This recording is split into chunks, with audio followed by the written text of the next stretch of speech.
Hi, I'm Roslyn Uttleymoore, and this is part 2 in a series of videos that I'm putting together on raw food versus cooked food. And this video topic is raw food and fats. Now, when I first started on the raw food diet some years ago, I have to say I was very naive and totally inexperienced in putting this diet together. And my diet was completely unbalanced.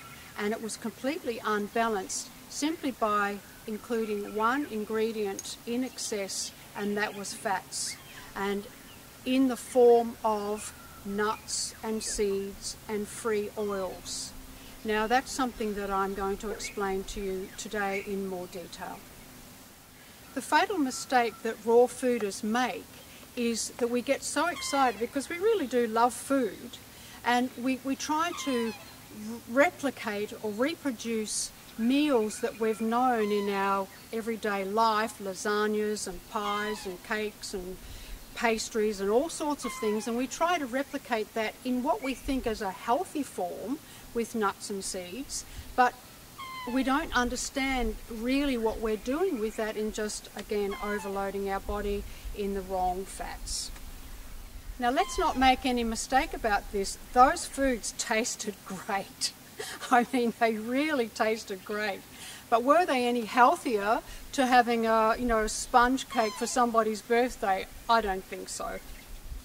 Recipes like kale chips dripping in olive oil or cashews or whatever other types of oil you want to use, dips with nuts and seeds, dressings with nuts and seeds, salads absolutely loaded with a nut dressing, veggie-based meals, but then it was covered with a nut sauce or a nut side dip or something like that.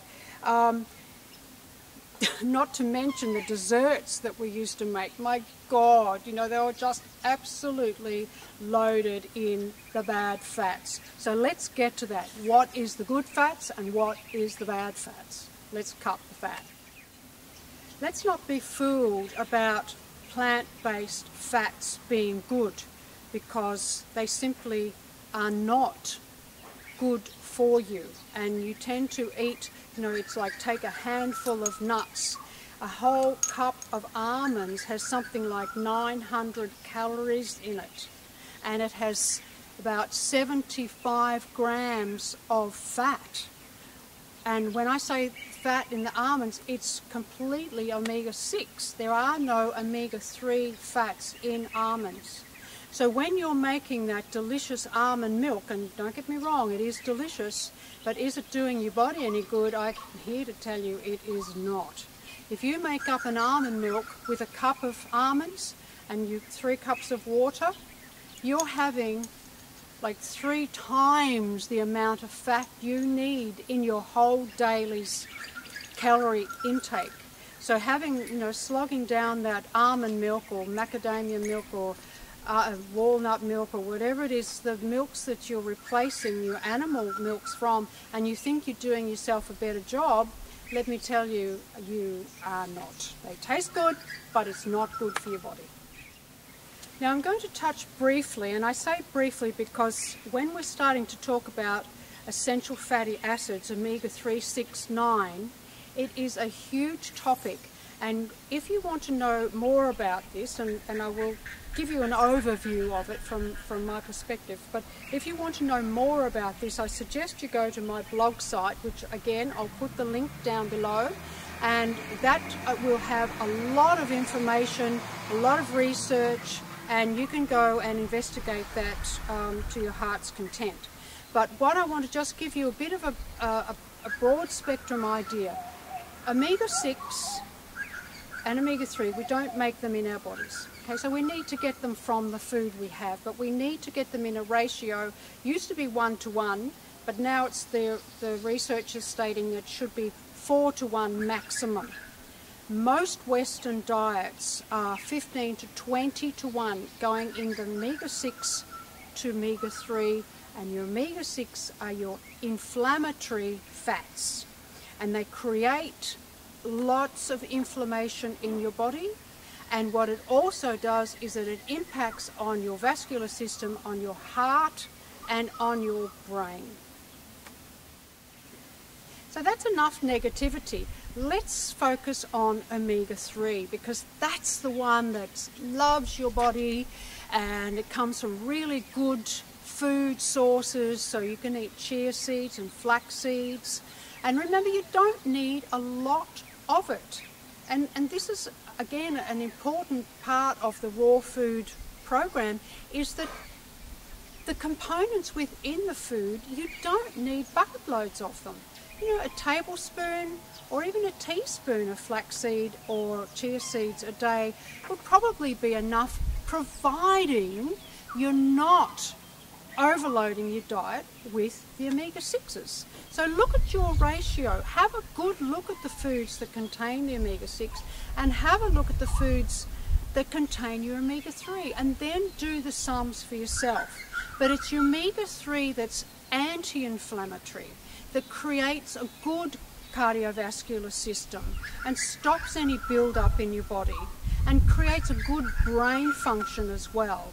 So start looking at your plant-based sources of omega-3. Omega-3, omega-3. That's the one you need the most of.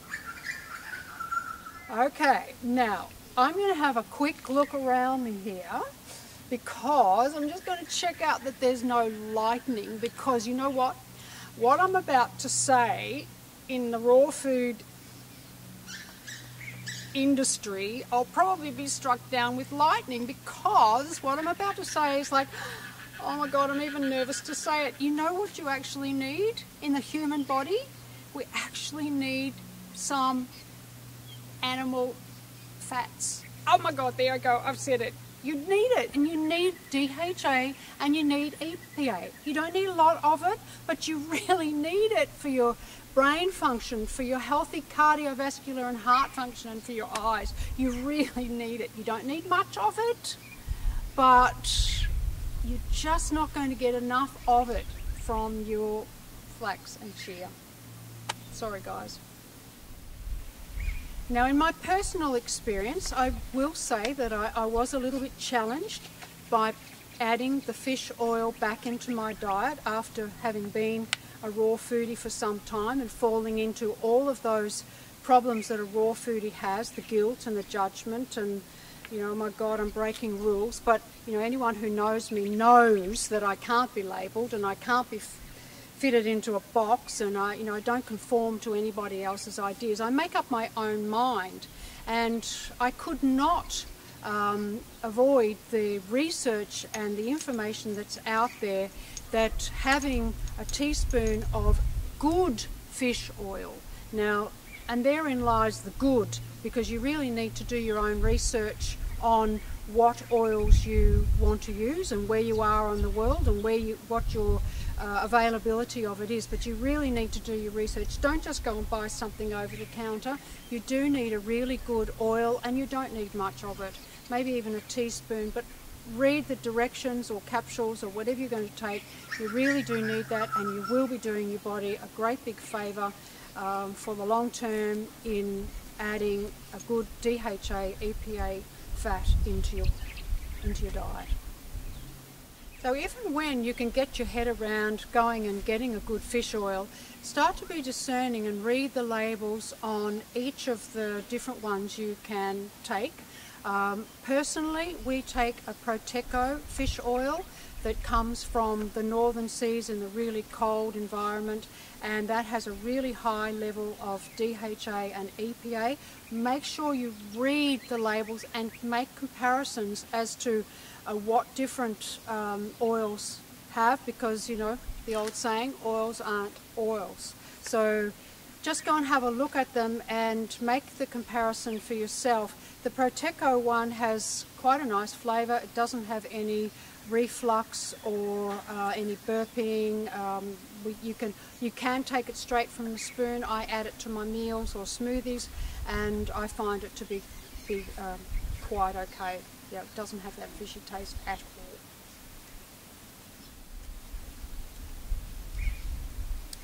The other fat that I want to talk about today is coconut oil, medium chain fat. Now again, there's a load of information out there for you, which I encourage you to go and find out and do your own research. Don't just take my word for it. But when I did my research on it, I just can't deny what the information is out there about coconut oil. Now initially I was a little bit reluctant to add it into my diet, or add fats back into my diet after clearing up my body to such a degree, but again, as I said, I can't avoid the information, and you do need some medium chain fats. Now those medium chain fats act in your body in a different way to your normal long chain fats. Those medium chain fats actually go directly to your liver. It bypasses the digestive process, so it goes directly to your liver. And then your liver converts those to ketones. And those ketones are a pure fuel. And they go directly to your brain, and it passes through the blood-brain barrier. So you can actually use those ketones as a fuel source, as opposed to the alternate fuel source is glucose. So if you're diabetic, and again, this is not a medical video, so I'm just giving you my personal opinion, but our bodies use glucose, or converts food into glucose for our fuel source, but you can utilize coconut oils or coconut oil as a fuel source, as ketone, because you do take it up in your body. But again, use virgin coconut oil, or eat a good coconut straight from the tree. And again, not too much. It's not about, tossing a can of coconut milk into every meal you make, or overloading it with coconut oil, or making desserts loaded with coconut oil. If you had Alzheimer's, the research is to have upwards of 3, 6 or 9 tablespoons, which actually helps to fuel the brain. I'm just talking again about that moderate person doing moderate exercise, eating a moderate style diet, then maybe include a tablespoon. But I personally do a teaspoon of flax, a teaspoon of fish, and a teaspoon of coconut oils, free oils. And then I include flax seeds and chia seeds into my diet. But I also have about half a kilo of chard, silver beet, green leafy vegetables, broccoli, all of those foods which are rich source of your omega fats, which are essential for your body. Now remember, the topic of this video is fats, or raw food and cooked food and fats. So we've talked a little bit about the meat eaters, and we've certainly talked about the vegans and where they get their fats from.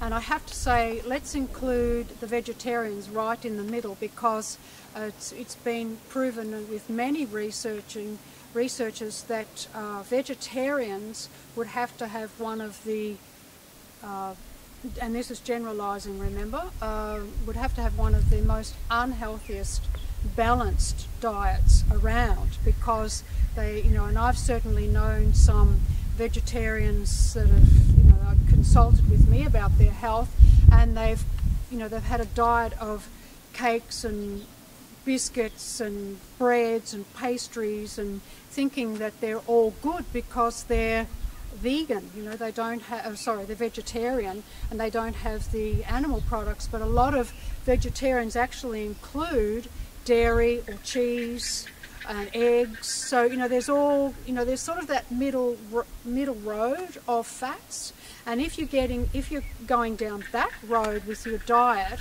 I sincerely encourage you to go and have a good look at it, because you're probably loaded up with even the worst fat that we haven't mentioned, and that's trans fats and hydrogenated fats and all of those really poisonous foods that, if you're a vegetarian and you're eating a lot of processed foods, you can guarantee that those fats are going into your body. So, you know, that's the three extremes of different diets. And remember, we're labeling again, and I really want to get away from labeling. Let's get to, you know, get back to just having a balanced diet, predominantly plant-based, and let's start enjoying that food again. So in summarising this video, we've talked about and really focused on the fats. Remember that our food, all foods you're going to eat contain some protein, some carbohydrates, some fats, minerals, vitamins. They contain them all. And just something for you to sort of put up here in your little heads to think about is that nuts and animal foods are predominantly known as proteins. When, if you looked at the nutritional list of what foods or components are actually in it, they probably have more fats than proteins. So let's look at how we categorize our food, because all foods have all those you know, components in them. Let's stop fooling ourselves and thinking that we're getting protein from having our animal foods or protein from having our nuts and seeds, when actually you're getting a whole lot of fat and a very unbalanced level of fats. So that's, I think, wrapping up the fats video. We're going to go on to our part 3 of this series and come over and have a look. I came across a fantastic video the other day, and the title of that video was 40-year-old vegan dies of a heart attack. The video, which I can put the link down below so that I do encourage you to go and have a look at it for yourself.